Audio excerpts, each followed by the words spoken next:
క్రమంలో ఈ వైన్ షాపులను కూడా రావడం జరిగింది. ఇప్పుడు తెలుసు నాకు, ఎందుకంటే నా పక్కన కూర్చొని నా ఇంట్లో వీడియో తీశారు కాబట్టి. అయితే నేను వాళ్ళతో మాట్లాడే సందర్భంలో మరి ఎవరు తీసిండో నాకు తెలియదు.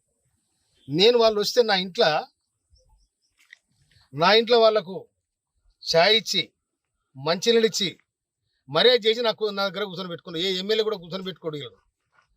నా దగ్గర కూర్చొని పెట్టుకుంటే నేను ఛాయ్ ఇస్తే నా ఛాయల్ని ఇసం పోసిరు, వాళ్ళని ఛాయ్ తాగిపోయారు. ఇది తీన్మార్ మాలిగాడు చేసిన లెక్క. ఇది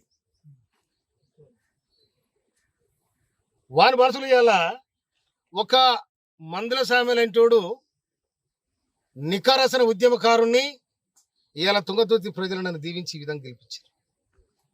నన్ను డ్యామేజ్ చేయడానికి, నా మీద బ్లాక్మెయిల్ చేసి నాతో డబ్బు తీసుకోవడానికి టీఆర్ఎస్తో కుమ్మక్కై నేను లిక్కర్ దందా చేసిన